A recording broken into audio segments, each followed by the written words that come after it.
नमस्कार. सखी सह्याद्रीच्या आजच्या भागात मी पूनम चांदोरकर आपलं सगळ्यांचं मनापासून स्वागत करते. मंडळी, आज आपण आपल्या घराचा आधारस्तंभ म्हणजेच आपली सखी, आपली महिला हिच्याविषयी चर्चा करणार आहोत. खरं तर भारतामध्ये महिलांचं घरात काम करण्याचं प्रमाण खूपच आहे. पण आता स्वयंरोजगार करण्यासाठी अनेक महिला घराच्या बाहेरही पडल्या आहेत. त्यांचंही प्रमाण खूप आहे. आपल्याकडे आधीपासूनच महिला आपल्या प्रकृतीला दुय्यम स्थान देतात आणि म्हणूनच आत्ताच्या कठीण काळामध्ये घरातील एका व्यक्तीवर हा जो ताण वाढत चाललाय, विशेषतः अनेक घरांमध्ये हा ताण महिलांवर वाढत चाललेला आहे. जगभरातल्या अनेक देशात कोरोनाचं लसीकरण ही मोहीम सुरू झालेली आहे. पण अजूनही आपल्या मनात त्याविषयी शंका कुशंका आहेत. आणि मग आपल्या ह्या महिलांच्या बाबतीमध्ये ही लस किंवा ह्याला घेऊन आपल्या तब्येतीला घेऊन ज्या काही मनामध्ये शंका आहेत, आज त्या शंकांचं निरसन आपण इथे करणार आहोत. म्हणूनच आजचा आपला विषय काय आहे ते बघूया. आजचा आपला विषय आहे महिलांसाठी लस, समज गैरसमज. आणि महत्त्वाच्या विषयावर मार्गदर्शन करण्यासाठी आपण नेहमीच तज्ज्ञ व्यक्तींना आपल्या इथे आमंत्रित करत असतो. आज आपण आपल्या इथे आमंत्रित केले स्त्रीरोग तज्ज्ञ पद्मजा सामंत. नमस्कार डॉक्टर. नमस्कार. नमस्कार. डॉक्टर पद्मजा सामंत या केईम हॉस्पिटलमध्ये स्त्रीरोग तज्ज्ञ आहेत आणि अनेक वर्षांचा अनुभव त्यांच्या गाठीशी आहे. आज आपण त्यांच्याकडून खरंच महिलांसाठी लसीकरण किती महत्त्वाचं आहे, काय शंका कुशंका आहेत आणि आपण आपली काळजी कशी घेतली पाहिजे आणि या कठीण काळामध्ये आपलं शारीरिक आणि मानसिक आरोग्य कसं सुदृढ राखलं पाहिजे याविषयी चर्चा करूया. मी तर अनेक प्रश्न विचारणार आहे. तुमच्याही मनात अनेक प्रश्न असतील. प्रश्न विचारण्यासाठी आमचे दूरध्वनी क्रमांक असे आहेत 24908050 24988050. मोबाईलवरून डायल करताना 022 हा एसटीडी कोड डायल करावा. आणखी एक नम्र विनंती, प्रश्न हे आजच्या आपल्या विषयाला अनुसरून असावेत आणि प्रश्न विचारताना आपल्या दूरध्वनी संचाचा आवाज थोडा कमी ठेवावा, जेणेकरून प्रश्न सलग आमच्यापर्यंत पोहोचतील आणि आजच्या आपल्या तज्ज्ञांकडून आपण जास्तीत जास्त मार्गदर्शन करून घेऊ. तर आजच्या आपल्या महत्त्वाच्या विषयाला सुरुवात करूया. आजचा आपला महत्त्वाचा विषय आहे महिलांसाठी लसीकरण, समज गैरसमज. आणि आपल्याबरोबर आहे स्त्रीरोग तज्ज्ञ डॉक्टर पद्मजा सामंत. डॉक्टर, पुन्हा एकदा कार्यक्रमात स्वागत. कारण महत्त्वाचा विषय आहे. आपण म्हणतो की घराचा आधारस्तंभ एक महिला आणि आत्ताच्या कठीण काळामध्ये म्हणजे मागचं वर्षभर आपण कोरोना या रोगाशी सामना करत आहोत आणि आता सुद्धा आपलं मानसिक आरोग्य सुदृढ राखून अजूनही ह्या रोगाला आपण सामोरं जात आहोत. आणि म्हणूनच मला विचारायचे की लसीकरण ही मोहिमा वगैरे सुरू झालेल्या आहेत, पण आता सध्या लसीकरण खूप महत्त्वाचं आहे. पण महिलांसाठी आणि पुरुषांसाठी लस तर सेम आहे, पण महिलांच्या तब्येतीचा विचार करता हे किती महत्त्वाचं आहे, काय सांगाल? हा प्रश्न एवढा महत्त्वाचा आहे ना. मी तुम्हाला पहिल्यांदा थोडीशी त्याची पूर्वपीठिका सांगेन. गेल्या वर्षभरामध्ये आम्ही असं पाहत आलो की इव्हन गरोदर महिला हॉस्पिटलमध्ये यायची जी भीती असते मनामध्ये, किंवा घराच्या बाहेर पडायची जी भीती असते, किंवा फॉर एक्झाम्पल कोणाला तरी पिरियड्सचा प्रॉब्लेम असेल आणि खूप ब्लिडिंग होत असेल, खूप रक्तस्राव होत असेल, आजारी असतील, तरी पण ते लांबणीवर टाकत आलेले आहेत. आणि फक्त प्रेग्नन्सीतच नाही तर इव्हन जनरल कॅटेगरीमध्ये म्हणजे आपण आधीच दुय्यम स्थान दिलेलं असतं आणि त्याच्यामध्ये हे अनिमिया वगैरे सारखे प्रॉब्लेम्स खूप प्रकर्षाने जाणवतात. हे भीती सगळ्यांच्या मनात आहे. प्रत्येक पिढीमध्ये ही भीती आहे. पण ऑलरेडी जर आपण म्हणू की 40% आपल्या महिलांमध्ये अनिमिया असतो आणि गरोदरपणात 80% असतो, तर त्यांचं अजून वाढणं आणि त्यांची तब्येत अजून खालावणं हे किती वाईट आहे ह्या काळामध्ये खास करून. तर त्याप्रमाणे त्याच्यासाठी आपल्या स्वतःच्या तब्येतीवरती फोकस करणं आणि तब्येतीच्या आपल्या तक्रारींना दुर्लक्ष न करणं हे खूप महत्त्वाचं आहे. आणि त्याच्यासाठी वैद्यकीय सल्ला वेळेवर घेणं हे खूप महत्त्वाचं झालेलं आहे. पण ते सगळं थोडंसं लांबणीवर टाकलं जातंय आणि कोणी हौसेने टाकत नाहीये, त्यांना अडचणी आहेत म्हणून टाकतंय. पण सध्या सगळ्या प्रकारच्या ट्रान्सपोर्ट्स अवेलेबल आहेत. तर ते होता नाही. आणि ही एक आत्ताच्या कठीण काळामध्ये आपण जेव्हा म्हणतोय की लॉकडाऊन आहे आणि आपल्या सुरक्षिततेसाठी आपल्याला आपल्या घरामध्ये राहायचं आहे आणि आता सुद्धा आपण जेव्हा आपल्याला जर काही बरं नसेल तर ते लांबणीवर जसं तुम्ही आता टाकता सांगितलं कामा न नये. टाकता अगदी व्हिडिओ कॉल किंवा फोनद्वारे सुद्धा आपल्या डॉक्टरांशी संपर्क साधला पाहिजे. टेलिमेडिसिन सध्या अवेलेबल आहे. आणि दुसरी गोष्ट म्हणजे ना, आता झालंय काय की पूर्वी फॅमिली डॉक्टर ही जी संकल्पना एक होती. संकल्पना होती ती हळूहळू लयाला गेलेली खरंय. आहे. आता प्रत्येक गोष्टीसाठी ना पेशंट पहिल्यांदा ब्लड टेस्ट करूया, पहिल्यांदा सोनोग्राफी करूया आणि नंतर मग स्पेशालिस्टकडे जाऊया. हे ठीक आहे, तरी पण फॅमिली डॉक्टर महत्वाचा आहे आणि आपल्या सगळ्या बऱ्यापैकी आजारांना ते एक उत्तर देऊ शकतात, एक उपाय सांगू शकतात आणि आपला तब्येतीचा बॅलन्स मेंटेन करायला कारण खरं मदत आपली करू पूर्ण शकतात. हिस्ट्री त्यांना आधी माहित असते. कुटुंबाची history कुटुंबाची माहिती हिस्ट्री. खरं डॉक्टर, आजचा जो आपला महत्वाचा विषय आहे की महिलांसाठी लस समज गैरसमज, जगभरामध्ये आता लसीकरणाची मोहीम सुरू झालेली आहे. थोडे प्रश्न अजूनही मनामध्ये आहेत आणि विशेषतः जेव्हा स्त्रियांची तब्येत आपण ह्या बाबतीत म्हणतो आणि आता काय झालंय की गेले काही दिवस तुम्हालाही माहिती असेल, आपण बघतच असतो की प्रत्येक जण डॉक्टर झालेला आहे. व्हॉट्सअपवरचे जे मेसेजेस असतात की आणि ते फॉरवर्ड केले जातात. फॉरवर्ड केलेले जातात विचारही न करता, तर मुळात ते चुकीचं आहे. तर आता मध्ये सुद्धा अशा काही न्यूज पसरल्या होत्या की मासिक पाळी चालू असताना लस घेऊ नये. तर तुम्ही काय सांगाल? आता आपण हे स्पुरियस न्यूज आणि व्हॉट्सअपवरून येणाऱ्या ॲडवायझरीज वगैरे ह्या सगळ्या बाजूला ठेवणं आणि त्या फॉरवर्ड न करणं ही आपली एक नैतिक जबाबदारी म्हणता येईल आणि ते सगळ्यांनी फॉलो केलं पाहिजे. त्याच्याकडे लक्ष देता कामा नये आणि जे काही मनात शंका असेल वॅक्सिनेशन बद्दल, त्याच्या टायमिंग बद्दल, कशाबद्दल, हे लसीकरणाबद्दल शंका असेल ती आपल्या डॉक्टरांना विचारावी किंवा त्याच्यासाठी जर ऑथेंटिक म्हणजे एक जबाबदार आणि नक्कीचा सोर्स असेल तर त्यांच्याकडे जावं. आता सगळ्या प्रोफेशनल बॉडीज आणि आपली स्वतःची, आपल्या भारताची जी भयानक आहे, जर आता आपण प्रेग्नन्सीचं 3 वेगळ्या वेगळ्या तिमाहींमध्ये वर्गीकरण करूया आणि नुकत्या प्रेग्नंट झालेल्या महिला, नंतर मध्यंतरीच्या काळातल्या आणि शेवटच्या जेव्हा डिलिव्हरी जवळ आलेली असते तेव्हाच्या. आणि हे बघताना आपण जर वॅक्सिन म्हणजे लस जर ड्यू असेल, आपला घेण्याचा टर्न येत असेल, तर त्याच्यासाठी आपण इव्हन त्या महिला वर्गाचं एक ग्रुप्समध्ये जर हे केलं, भाग पाडले, फ्रंटलाईन प्रोव्हायडर्स ज्यांना म्हणतात, म्हणजे डॉक्टर्स, नर्सेस, इतर फ्रंटलाईन पोलीस कर्मचारी, सफाई कर्मचारी, हे जे सगळे आहेत त्यांच्यासाठी तर ह्याचा धोका, कोविडचा धोका हा खूप जास्त असतो. तर त्यांच्यासाठी डेफिनेटली जेव्हा लस मिळते आहे तेव्हा घेणे हे सर्वात महत्वाचं. ह्या लसीचा प्रेग्नन्सीच्या कुठच्याही स्टेजशी काहीही संबंध नाही. डॉक्टर, अगदी बरोबर तुम्ही सांगितलं की आता प्रेग्नन्सीच्या याच्याशी काही संबंध नाही. अजून आपल्याला माहिती जाणून घ्यायची, एक फोन घेऊया आधी. श्रीकृष्ण पाडगावकर आपल्याशी बोलतायत अंबरनाथ वरून. नमस्कार. नमस्कार. बोला श्रीकृष्णजी. माझे 2 प्रश्न आहेत. पहिला प्रश्न असा आहे की महिलांना जेव्हा आपण व्हॅक्सिन देतो तेव्हा लसीकरणाच्या सेंटरमध्ये त्या ठिकाणी बऱ्याच वेळा काही महिलांना फिट्स येत असतात, कन्व्हल्शन्स येत असतात. म्हणजे कन्व्हल्शनची हिस्ट्री असते पूर्वीची, त्यांची 10 वर्षाची किंवा 15 वर्षाची. तर अशा पेशंटना ते न्यूरोलॉजिस्टकडनं सर्टिफिकेट आणा किंवा न्यूरोलॉजिस्टकडनं तुमचं सिग्नेचर्स घेऊन या वगैरे अशा पद्धतीत सांगतात. तर या बाबतीत काय मार्गदर्शन कराल आपण?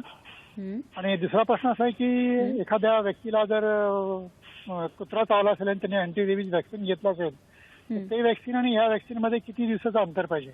धन्यवाद. नक्कीच, थँक्यू डॉक्टर. आता 2 पहिल्या प्रश्नाला तुम्ही पहिला प्रश्न की जर कोणाला न्यूरोलॉजिकल प्रॉब्लेम्सची काही आजार असेल, न्यूरोलॉजिकल आजार असेल तर त्याच्यासाठी, कारण जे काही ठराविक गोष्टी आहेत ज्याच्यात व्हॅक्सिन खूप काळजीने द्यावं लागतं त्याच्यामध्ये एक न्यूरोलॉजिकल आजार मोडतात म्हणून ते लोक डॉक्टरांचं सर्टिफिकेट मागतात. ते बरोबर आहे, कारण बऱ्याच वेळेला जेव्हा फिटचा आजार असतो किंवा कन्व्हल्जन्सचा आजार असतो, आकडीचा आजार असतो, तेव्हा औषधं चालू असतात आणि ही औषधं ना दीर्घकालीन ट्रीटमेंट असते. कधी कधी औषधं मिस होऊ शकतात, म्हणून त्याच्यासाठी त्याच्या खोलात जाणं आणि औषधं चालू आहेत का, त्याचा डोस किती आहे वगैरे हे सगळं माहीत असणं हे खूप आवश्यक आहे. म्हणून तुमचे डॉक्टर विचारतायत ते त्यांचं विचारणं योग्य आहे आणि ही माहिती त्यांनी जाणून घेतली पाहिजे हे खूप आवश्यक आहे. अगदी ही खरं झाली आहे. आणि डॉक्टर तुमचा पहिली दुसरा जो गोष्ट. प्रश्न होता की एखाद्याला कुत्रा चावला असेल तर त्यावेळेला ते जे वॅक्सिन आपण घेतो, बरोबर आहे. आता अँटीरेबीज व्हॅक्सिन घेतलं असेल तर लस किती अंतराने थोडी घ्यावी? अंतराने घ्यावी का? जनरली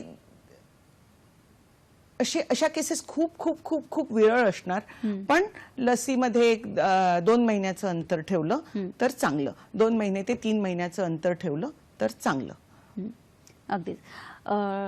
डॉक्टर, आता मगाशी आपण बघितलं की गर्भधारणा झालेल्या महिलांना ह्या लसीचा म्हणजे काही नाही, ते त्यांनी लस घेणं तितकंच महत्वाचं आहे.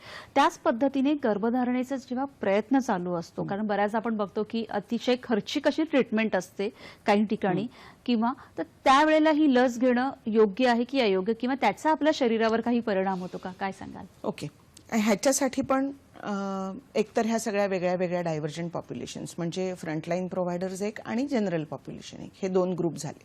सर्वसाधारण महिला वर्ग आणि जे कर्मचारी ज्यांचा कोविडशी जास्त संबंध येतोय ते. ह्या दोन्ही वर्गांमध्ये महिला असू शकतात की ज्या गर्भधारणेसाठी प्रयत्न करत असू शकतात. त्याचा आणि व्हॅक्सिनेशनच्या किंवा लसीकरणाच्या वेळेचा अपॉइंटमेंटचा संबंध नाही. जर प्रयत्न चालू असतील तरीही जर लस घ्यायचं योग आला तरीही तुम्ही लस ती घ्या. घ्यावी वेळेवरती, आणि ते लस लांबणीवर टाकणं हे शहाणपणाचं नाही, आणि त्याच्यासाठी ते आपली ट्रीटमेंट लांबणीवर टाकण्याची पण गरज नाही. पण अगदीच जर काही वेळेला काही खर्चिक ट्रीटमेंट किंवा टेस्ट ट्यूब बेबी किंवा अशा काही जर प्रयत्न चालू असतील तर त्यांनी सुद्धा ही लस घ्यावी का? हो, ह्याच्या पाठच्या भीतीचं कारण मी तुम्हाला सांगते. कारण ह्याच्या पाठी अशी भीती असते की ह्या लसीचा जो गर्भ बनत असतो, अगदी सुरुवातीचे 2-3 महिने असतात, एम्ब्रियॉनिक फेजमध्ये ज्याला आपण म्हणतो, तेव्हा बाळाचं शरीर वगैरे बनत असतं, अवयव बनत असतात, तेव्हा त्याच्यावरती काही परिणाम होऊन जन्मजात काही डिफेक्ट्स निर्माण होतील का, ज्याला कंजेनायटल डिफेक्ट्स म्हणतात, ते निर्माण होतील का वगैरे अशी एक भीती असते. पण आतापर्यंतच्या पाहिलेल्या आणि संशोधन केलेल्या ह्याच्यामध्ये असं आढळून आलंय की ह्याचा लसीकरणाशी संबंध नाही. जनरल पॉप्युलेशन म्हणजे सर्वसाधारण पॉप्युलेशन मध्ये साधारण 3-1% महिलांमध्ये बऱ्याच वेळा हा चुकीचा शब्द झाला, 3% महिलांमध्ये जन्मजात दोष असू शकतात, पण त्याचा आणि लसीकरणाचा संबंध नाहीये. अगदी खरं आहे डॉक्टर. खरं तर ही जी आपली चर्चा सुरू आहे ती अशीच पुढे चालू ठेवायची की बीपी किंवा जेव्हा ज्यांना डायबिटीज असतो त्या महिलांनी सुद्धा लस घ्यावी की न घ्यावी, काय समज गैरसमज आहे ते सगळ्यावर आपण चर्चा करणार आहोत. पण आता वेळ झाली का छोट्याशा विश्रांतीची, किंवा एक छोटीशी विश्रांती बघत राहा सखी सह्याद्री.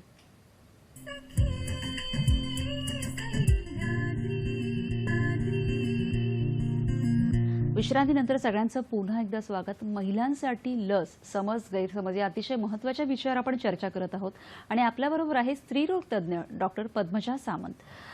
डॉक्टर, खूप छान माहिती तुम्ही आम्हाला देत आहात की कारण काय झालंय की मागचं अख्खं वर्ष आपण या कोरोनाच्या आजाराच्या संकटामध्ये आहोत. खूप सारे प्रश्न आहेत आणि हळूहळू आपण शिकत आहोत की आता आपण आपली काळजी घेत आहोत, सरकार प्रयत्न करत आहेत, पण तरीही दुसऱ्या लाटेचा सामना आपण आता चालू आहे आता परिश्रमानंतर. महिला वर्ग एक असं आहे की आता वर्क फ्रॉम होम घरी चालू असलं तरी तिच्यावर सगळी जबाबदारी पडलेली आहे, म्हणजे अगदी घरातलंही आणि ज्या बाहेर फ्रंटलाईनवर काम करतायत आणि सगळीच कामाची ही जबाबदारी. आणि त्यातून आपल्याकडे पूर्वापार असं चाललेलं असतं की आपल्याला सतत दुय्यम स्थान आपल्या तब्येतीला आपण जे देतो, त्यातून आत्ताच्या काळामध्ये त्यांनी खरं तर कशी काळजी घेतली पाहिजे आपली? त्याला दुय्यम स्थान द्यायचं नाही ही एक महत्वाची गोष्ट, पण स्वतःच्या आरोग्यावरती लक्ष देणं हे खूप आवश्यक आहे.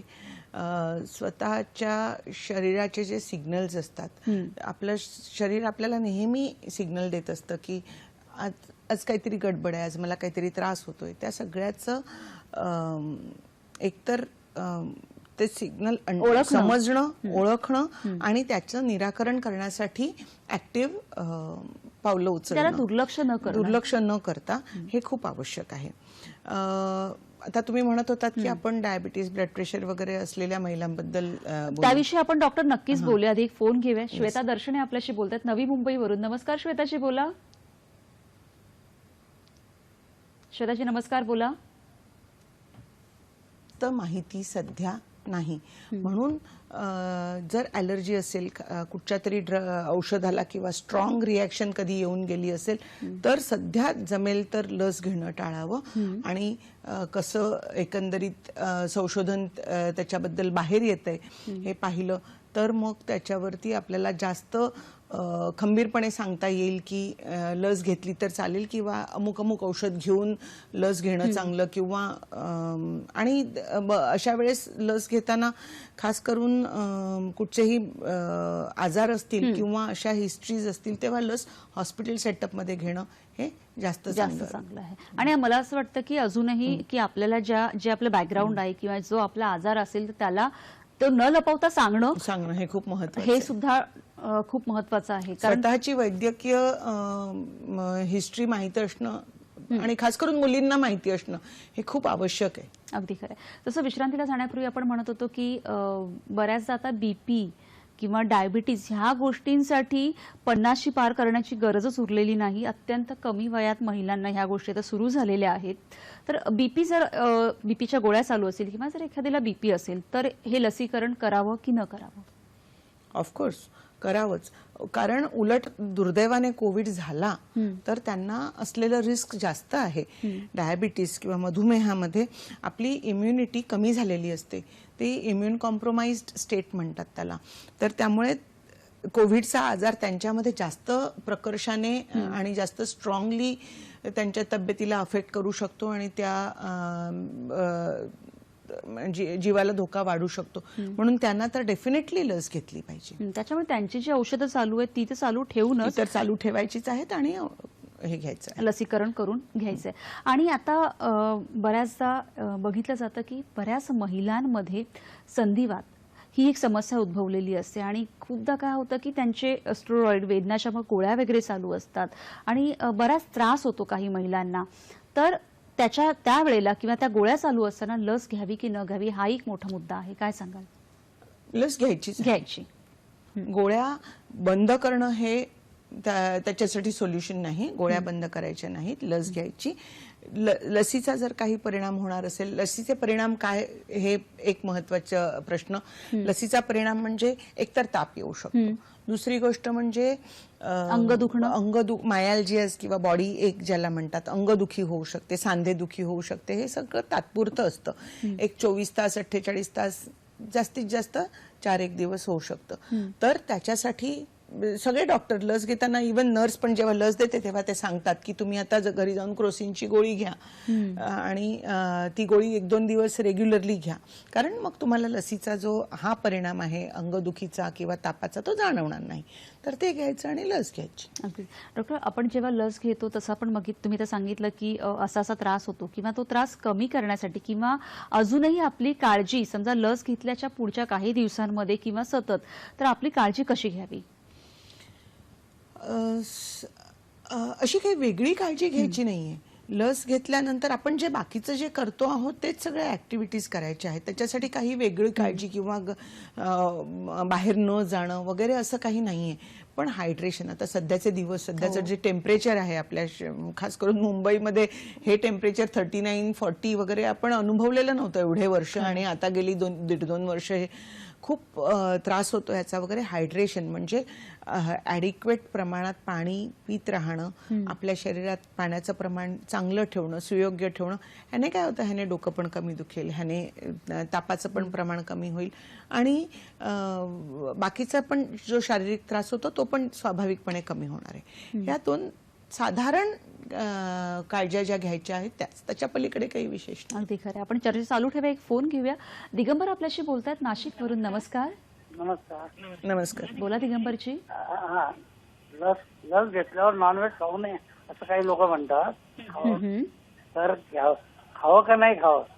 नक्कीच नक्कीच. धन्यवाद दिगंबरजी. खरं तर डॉक्टर, खूप छोटे छोटे प्रश्न असतात, पण काय होतं की त्याची उत्तरं माहिती नसल्यामुळे आणि मग आपण अनावश्यक इतर गोष्टींवर विश्वास. स्वतःचं CRP नावाचं टेस्ट करून घ्यावं आणि ते CRP कमी असल्यास त्यावेळेस लस घ्यावी. जर CRP जास्त असेल तर त्यावेळेस लस घेणं लांबणीवर टाकावं. अशा पद्धतीचा त्या व्हिडिओमधून संदेश होतो. डोळे झाकून फॉरवर्ड करणं आत्ताच्या ह्या काळामध्ये तरी कृपा करून सगळ्यांनी बंद केलं पाहिजे. डॉक्टर आहेत, आपलं सरकार आहे, योग्य ती व्यक्ती आहे, त्यांना विचारूनच त्या गोष्टीची पुरेपूर खात्री करूनच ती गोष्ट समोरच्याला सांगू शकता. आपल्याला एक फोन आलेला आहे, तो आधी फोन घेऊया आणि चर्चा अशीच पुढे चालू ठेवूया. दैसरवरून आपल्याला फोन आहे. नमस्कार. बोला. हा मॅडम. बोला, तुमचा प्रश्न विचारा. अंकुशजी बोला. बोला अंकुशजी, प्रश्न विचारा सलग. हा, नमस्कार मॅडम. मी अंकुश यादव बोलतोय. नमस्कार मॅडम, मी अंकुश यादव बोलतोय. हा, माझ्या मिसेसला 2008ला इंजेक्शन घेतलं होतं, ते रिॲक्शन आलं होतं. कसलं इंजेक्शन घेतलं होतं अंकुशजी? मी हे टाके सुकले नव्हते, फॅमिली प्लॅनिंगचं ऑपरेशन केलं होतं. ते टाके सुकले नव्हते म्हणून 6 इंजेक्शनाचा डोस घेतला होता. हा, म्हणजे बहुतेक ते प्रतिजैविक अँटीबायोटिक असतात. हा हा. तर 6व्या इंजेक्शनला रिॲक्शन आलेलं. तर हे इंजेक्शन लस घेतली तर चालेल का तिला, ते विचार. रिॲक्शन आली होती म्हणजे काय झालं होतं? अनकॉन्शियस मध्ये गेलेली ती. अच्छा. आणि नसामध्ये इंजेक्शन दिलेलं तिला. अच्छा अच्छा. आता ना अशी एखादी विरळ घटना असू शकते जी क्वचित प्रसंगी असं होऊ शकतं, पण 6व्या इंजेक्शनला कोणीतरी अनकॉन्शियस होणं एखाद्या इंजेक्शनमुळे, हे त्याला दुसरी काही कारणं असू शकतात. आता तुम्ही सांगताय त्याप्रमाणे आपण ते will take it at face value, पण मला त्याचा संबंध लावणं हे जरा कठीण वाटतं. पण जर अशी शंका आली असेल आणि त्याच्यानंतर काही औषधं वगैरे घेतल्यानंतर परत काही त्रास झाला नसेल आणि दुसऱ्या कसल्या ॲलर्जीज नसतील.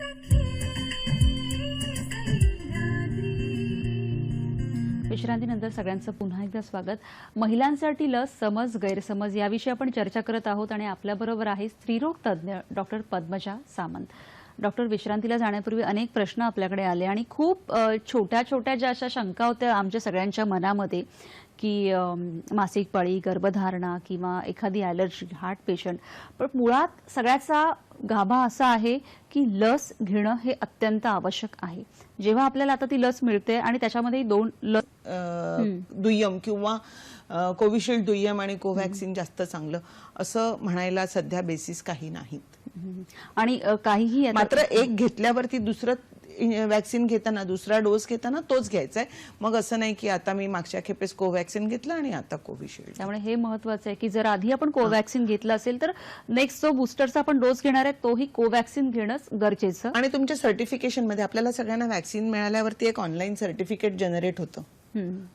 आपल्याला दुसऱ्याच दिवशी गव्हर्नमेंटचा मेसेज येतो आणि त्याच्यातून ते सर्टिफिकेट त्या कोविन ॲपवरून डाउनलोड करा म्हणून येतं. त्याच्यामध्ये कुठचं वॅक्सिन मिळालेलं आहे ते असतं. तर त्याप्रमाणे तुम्हाला तुमचे डॉक्टर देणार पण नाहीत, त्या वॅक्सिन सेंटरमध्ये पण देणार नाहीत तुम्हाला दुसऱ्या प्रकारची लस. अगदी खरं. आपले एक प्रेक्षक आहे, त्यांचा असा प्रश्न आहे की सल्फा ड्रग किंवा आणि अंडी ह्यांची जर आपल्याला ॲलर्जी असेल आणि लस घेतली तर काही दुष्परिणाम वगैरे असं काही गणित आहे का? मी तुम्हाला एक उदाहरण सांगते. हो. मला स्वतःला माहित नव्हतं, अनेक वर्ष माहित नव्हतं. आणि ॲलर्जीज असं नसतं की आपल्याला एखादी गोष्टीची ॲलर्जी पूर्वीपासून आहे म्हणून आता ती येणार आहे. ॲलर्जीचं मॅनिफेस्टेशन कधीतरी अचानक पण होऊ शकतं. जवळजवळ वयाच्या 40 नंतर मला एकदा चायनीज खाताना असं डोकं नम झाल्यासारखं वाटलं, एकदम बधीर झाल्यासारखं वाटलं. आणि मी रेस्टॉरंटमध्ये होते, माझा मुलगा आणि मी, दोघच जण आम्ही खात होतो. आणि मला आता कळेना, मला आता स्ट्रोक येतोय, काय होतोय, पॅरालिसिसचा अटॅक येणार आहे, काय होणार आहे ते मला माहित नव्हतं. पण आता तो पोरगा घाबरून जाईल म्हणून मी काही बोलले नाही. आणि थोड्या वेळाने ते गेलो. मी विसरून पण गेले. परत एक 3-4 महिन्यांनी चायनीज खाताना मला परत सेम. सिमिलर घटना झाली. तेव्हा मला कळलं की ह्याच्यामध्ये अजिनोमोटो जो प्रकार आहे त्याची मला आयदर ॲलर्जी किंवा रिॲक्शन काय ज्याला म्हणाल ते ही येते आहे. तेव्हापासून मी चायनीज खाते, पण अजिनोमोटो शिवायचं चायनीज खाते. ओके.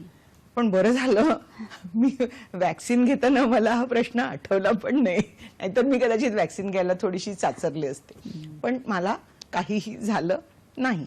ॲलर्जी असताना मला 2-3 प्रकारच्या ॲलर्जीज आहेत. हे मी कोणाच्या प्रश्नाला काय म्हणायचं त्याला ट्रिव्हियलाइज करत नाहीये, पण हे प्रश्न छोट्या छोट्या ॲलर्जीज आपल्यातल्या कित्येक जणांना असतात. जर साधारण ॲलर्जीज असतील तर दॅट डझंट बिकम मोठा रिस्क फॅक्टर होत नाही तो. पण गंभीर ॲलर्जीज असतील आणि त्याच्या रिॲक्शन खूप स्ट्रॉंग येत असतील तर मग ते थोडंसं risky होऊ शकतं. सल्ला घेऊन आपण मग करू शकतो.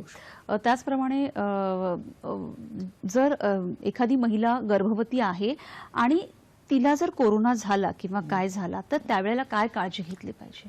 अच्छा, असं पाहिलं गेलंय अख्ख्या जगभरात आणि आपल्याकडे पण आपल्याकडची संशोधनं अजून खूप मोठ्या प्रमाणावर बाहेर नाही आलेली, त्याच्याबद्दल पब्लिकेशन्स झालेली तेवढी नाही आहेत.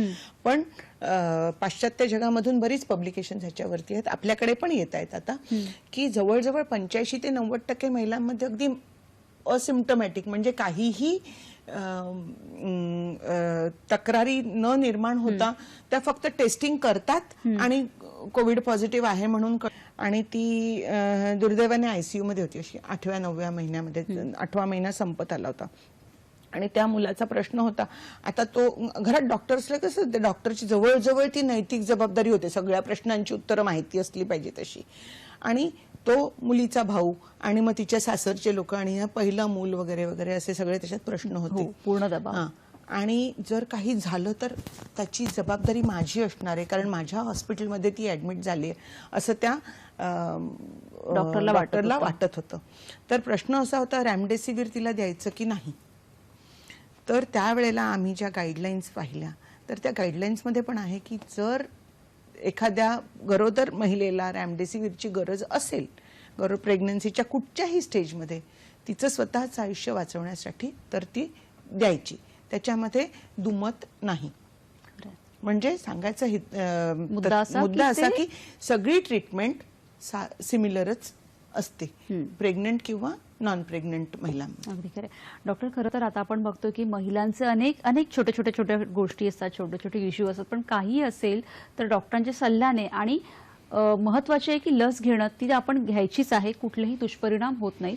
पण त्याचबरोबरीने मला असं विचारायचं की ज्येष्ठ नागरिक जे आपल्या घरामध्ये असतात तर त्यांनी माझा मित्र आहे म्हणून मी त्याच्याशी गप्पा मारतोय, त्याला नाहीये, नक्की नाहीये त्याला, त्याच्याकडून मला होणार नाही.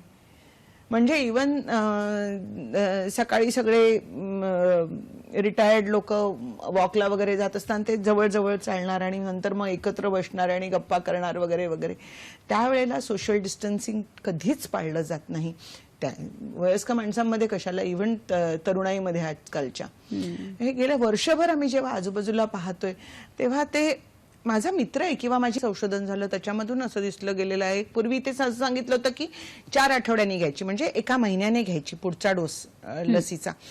नंतर मग असं दिसलं की नाही 6 आठवड्यांनी घेतली तर त्याची एफिकसी जास्त चांगली असते.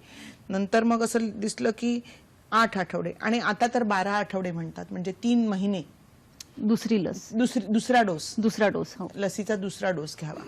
तर 45 दिवस म्हणजे झाला 1.5 महिना, म्हणजे 6 आठवडे झाले. तर 6 आठवडे चालेल, 6 चे 7 झाले तरी चालतील, 8 झाले तरी चालतील, 8 झाले तर जास्त चांगलं. कारण काय झालंय डॉक्टर की जसं सिमिलर फॉरवर्डेड मेसेज किंवा काय की बऱ्याचदा असं एक समज असून पसरलेला आहे की पहिला डोस घेतला आणि दुसरा डोस घ्यायला समजा आपण काही अडचणी आल्या किंवा उशीर झाला तर परिणाम कमी होईल. तर तसं नाहीये. उलट असं आता गाईडलाईन्स अशा आहेत की 8 आठवडे म्हणजे 2 महिन्याच्या पुढे पण जर करता आलं तरी पण चालेल आणि त्याचं परिणामकारकता कमी होणार नाहीये लसीची. आता आपण बघितले की कुठल्याही कारण कुठलंही असो, लस घेणं हे खूप महत्वाचं आहे. पण त्याचबरोबरीने आता काय झालं, अख्खं वर्षभर आपण सगळेच या मानसिकतेमध्ये आहोत, तिथून हळूहळू बाहेर पडत आहोत, प्रयत्न करत आहोत आणि दुसरी लाट आली आणि दुसरी लाट आलेली आहे. अगदी खरं आहे, अगदी खरं आहे. आणि पण त्याच्यामध्ये आपली जीवनशैली किंवा आपला आहार कसा असावा याविषयी आपण चर्चा करणार आहोत. पण आता वेळ झाली एका छोट्याशा विश्रांतीची. ही एक छोटीशी विश्रांती. बघत राहा सखी सह्याद्री.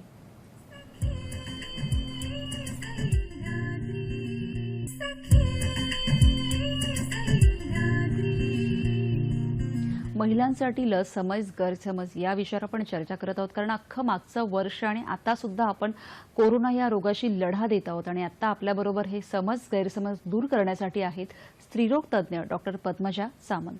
डॉक्टर, आपण आता बघितलं की बऱ्याच वेगवेगळ्या गोष्टी आपण वेगवेगळे फॅक्टर आपण बघितले, पण त्याच्यामध्ये महत्वाचा मुद्दा हा आहे की आत्ताच्या ह्या घडीला सगळ्यात महत्वाचं आहे की लस घेणं. अगदीच त्याच्यामध्ये काही धोका जर कोणाला असेल तर तो आपल्या डॉक्टरांशी किंवा आपले जे फॅमिली डॉक्टर आहेत त्यांच्याशी चर्चा करून त्यांनी दूर करावा. पण त्याचबरोबरीने एक गोष्ट जरा सुटली की स्तनपान करणाऱ्या ज्या माता असतात तर त्यांच्यासाठी काही स्पेशल काही गाईडलाईन आहे किंवा काही धोका आहे का? अच्छा, आता स्तनपान करणाऱ्या मातांना औषधांची खूप भीती असते त्यात, आणि स्वाभाविक आहे, कारण त्यांना प्रत्येक वेळेला वाटत असतं की एखाद्या अँटीबायोटिकचा किंवा एखाद्या औषधाचा माझ्या बाळावर परिणाम होता कामा नये. ही भीती एकदम रास्त आहे. पण सगळ्या ज्याला ह्या जागतिक संघटनांचे ज्या गाईडलाईन्स आहेत त्याच्यावरून असं त्यांनी सांगितलं आहे की स्तनपान करणाऱ्या मातांना पण ही लस घेणं आवश्यक आहे आणि त्यांनी घेतली पाहिजे पण. आणि ऍट द मोस्ट काय बाळाला अँटीबॉडीज मिळणार आहेत, त्यामुळे अँटीबॉडीज निर्माण व्हायला थोडा वेळ असतो, पण अँटीबॉडीज बाळाला मिळणार आहेत. त्या लसीमुळे बाळाला काही अपाय होणार आहे असं नाही. प्रेग्नन्सीमध्ये आणि इव्हन स्तनपान करणाऱ्या मातांना लस घेणं खूप महत्वाचं आहे. डॉक्टर, एक फोन घेऊया आधी आपण. वसंत आपल्याशी बोलतात. वसंत मनेर बोलतात विक्रोळीवरून. नमस्कार. हा, मी बोला वसंतजी, तुमचा प्रश्न विचारा. बोला तुमचा सलग प्रश्न विचारा. नमस्कार मॅडम, मी वसंत मने विक्रोळीवरून बोलतोय. माझं डायलिसिस चालू आहे, माझं 62 वर्ष आहे, डायलिसिस चालू आहे आणि मी कालच कॅथेटर चेंज केले. तर मला उद्या डोस घेऊ शकतो काय मी? माझा पहिला डोस झालेला आहे. हा, कॅथेटर चेंज आणि ही काही पहिली पॅन्डेमिक नाहीये. आताची पॅन्डेमिक आपल्याला जास्त आपल्या आरोग्याच्या तक्रारींकडे दुर्लक्ष न करणं, त्या लांबणीवर न टाकणं आणि त्याचं वेळोवेळी निराकरण करून घेणं हे खूप महत्वाचं आहे. अगदी खरं आहे. अगदी थोडक्यामध्ये आता जे होतं की लस घेण्यापूर्वी किंवा लस घेतल्यानंतर प्लाझ्मा दान आणि रक्तदान ही जी आवश्यकता आणि हे जे मेसेज फॉरवर्ड होतं त्याविषयी थोडं काय सांगाल? प्लाझ्मा दान ही अशी गोष्ट आहे ना, आता बऱ्याच ह्याच्यामध्ये प्लाझ्मा तेवढं युजफुल नाही आहे असं पण निदर्शनास आलेलं आहे. म्हणून आपण प्लाझ्मा दान करायचं की नाही हे त्यावेळेस जर डॉक्टरांना अत्यंत गरज वाटली तर डॉक्टर सांगणार आहेत आणि तेव्हा ते तुमची हिस्ट्री घेणार आहेत. त्यामुळे ते झालं एक प्लाझ्माचा भाग. रक्तदानावरती कुठेही निर्बंध लस घेतली म्हणून आपल्या गाईडलाईन्समध्ये नाहीत, पण वेस्टर्न गाईडलाईन्समध्ये असं आहे की रक्तापासून कोविड जर ट्रान्समिट होत असेल तर म्हणून दुसरी लस झाल्यानंतर 28 दिवसांनंतर रक्तदान करावं, अशा काही गाईडलाईन्स आहेत. तर तेवढ्या पाळल्या तर खूप झालं, पण आपल्या गाईडलाईन्स तशा नाहीत अजून. जसं डॉक्टरांनी सांगितलं की खूप छोट्या छोट्या गोष्टी आहेत, त्या नियमांचं पालन आपण करूया. आणि सगळ्यात महत्वाचं मास्क, सोशल डिस्टन्सिंग आणि हात धुणं किंवा हात सॅनिटाईज करणं ह्या खूप महत्वाच्या गोष्टी. आजार गंभीर आहेच, पण आपलं मानसिक मनोधैर्य खचू न देता आपण तेवढ्याच ताकदीने ह्या सगळ्यांची आपण काळजी घेणं हे खूप महत्वाचं आहे. आजचा कार्यक्रम कसा वाटला? ही माध्यमं तुम्हाला माहितीच आहेत. फेसबुक आहे, फेसबुक, यूट्यूब यातून तुम्ही हा कार्यक्रम कसा वाटला आमच्यापर्यंत पोहोचवू शकता फेसबुकने www.facebook.com/ddsahyadri.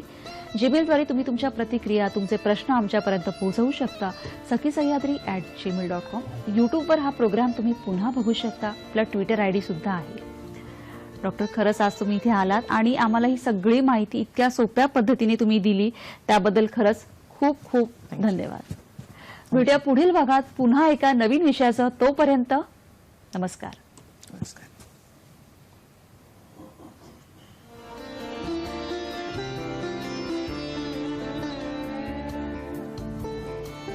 माईक कट आहे.